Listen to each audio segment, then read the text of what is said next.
Bonjour, je suis Julie, la fondatrice de Sevenly. Qu'est-ce que c'est Sevenly? Donc Sevenly, c'est une marque de vêtements que j'ai créée en 2021. C'est l'idée d'une mode qui soit cool, versatile et qui permette aux femmes de porter ce qu'elles ont envie avec style sans vraiment se prendre la tête et tout en respectant la planète, ce qui n'est pas toujours évident. Comment vous est venue l'idée? L'idée, c'est que je travaille dans la mode depuis presque 15 ans maintenant et je travaille dans des très belles marques, mais c'est un petit peu dur de faire bouger les choses, même si les gens en interne, ils ont conscience de ce qui se passe. Et du coup, moi, avec la crise Covid, je me suis retrouvée sans travail et je me suis dit, c'est peut-être le moment de lancer cette marque du coup qui répond à toutes mes valeurs de femme qui adore la mode, mais qui trouve pas forcément ce qu'elle veut du coup dans ce qui est proposé en éco-responsabilité, en Made in France. Du coup, je me suis dit, on va créer cette marque-là. Chez Sevenly, quel type de vêtements les femmes vont-elles retrouver? Il y a tout type de vêtements. En fait, c'est surtout des formes qui sont assez simples pour pouvoir être versatiles, portées à différentes occasions, différents moments de la journée. Donc, c'est des coupes qui sont assez simples mais pratiques. Par exemple, on va retrouver des robes avec des poches, on va retrouver des vestes zippées comme celle que je porte là. On va retrouver des petites jupes avec des shorts en dessous pour pouvoir faire du vélo en toute tranquillité. Voilà, c'est vraiment l'idée d'une mode qu'on peut porter dans toutes les situations. Vous en êtes où aujourd'hui? Alors aujourd'hui, la marque elle vient de passer ses 3 ans. Donc elle avance doucement parce que c'est une petite marque. Elle est distribuée dans des boutiques, on peut la retrouver à Paris, à Marseille. Il y a aussi eu des pop-up à Bordeaux et à Lyon. Donc voilà, on va un peu à la rencontre de la clientèle. L'idée c'est de développer la marque et de proposer des collections de plus en plus complètes, donc avec des nouvelles formes, des nouveaux tissus, d'aller vers des choses qui sont de plus en plus responsables, de toujours être en éveil sur ce qui se passe.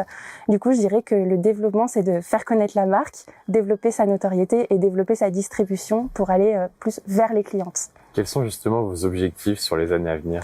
L'objectif, je dirais que c'est celui-ci, de développer la distribution et la communication. On va dire que à court terme, ce serait vraiment d'étoffer les collections, de rendre la marque plus visible. Et à plus long terme, c'est vraiment d'en faire une marque un peu chouchou, comme on dit, les love brands, et d'avoir une clientèle qui est très fidèle et qui est toujours au rendez-vous dans des boutiques, de développer du coup la présence en France et aussi en Belgique, parce que en fait, on est quand même assez proche et on a beaucoup de clientes en Belgique.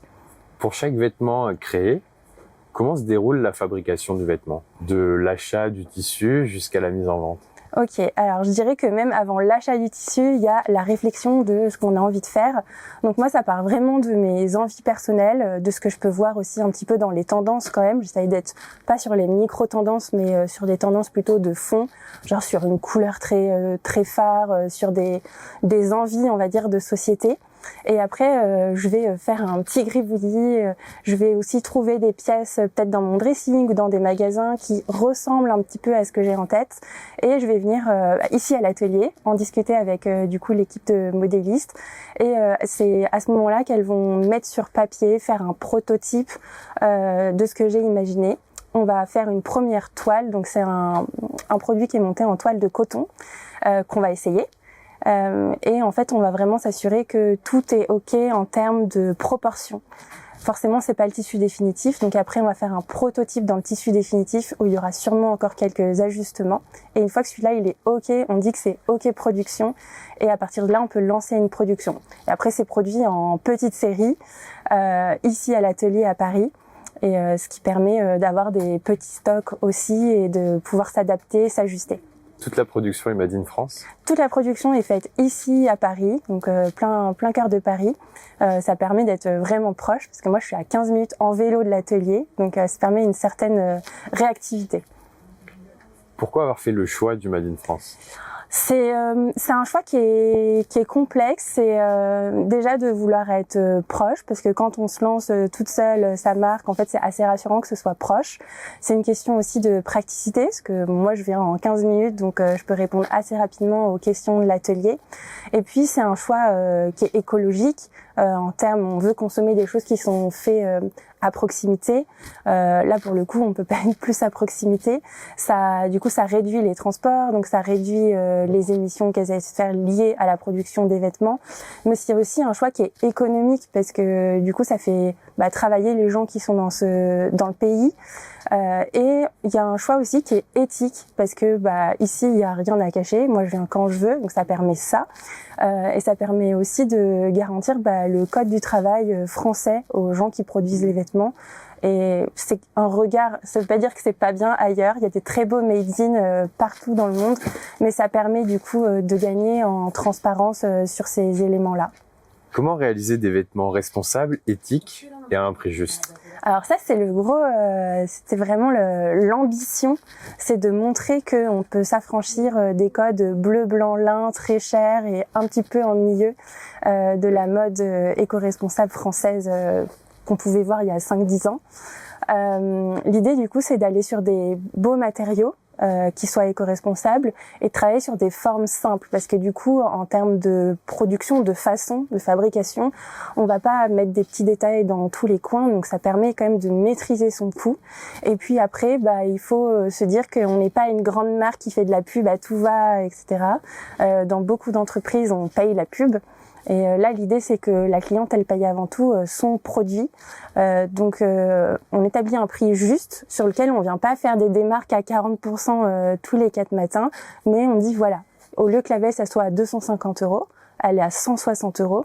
Par contre, vous risquez de jamais l'avoir en solde parce que on n'a pas prévu de vivre sur ce système-là.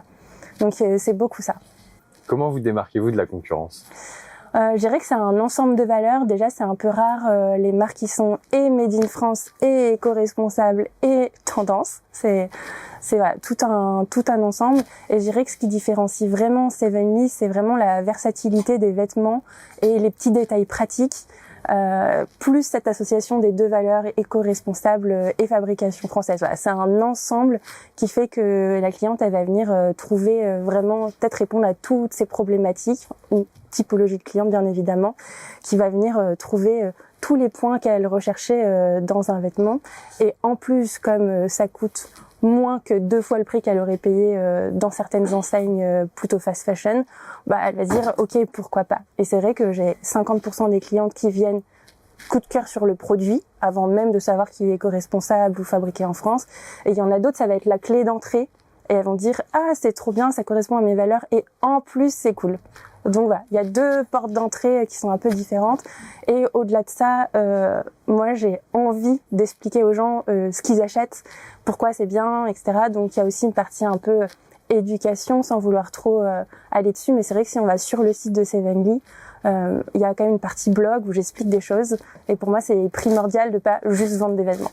Au niveau de la clientèle, on va être sur une clientèle parisienne, française, ça va un petit peu au-delà des frontières. Ça va vraiment au-delà des frontières. C'est assez marrant. Du coup, forcément, la base est française.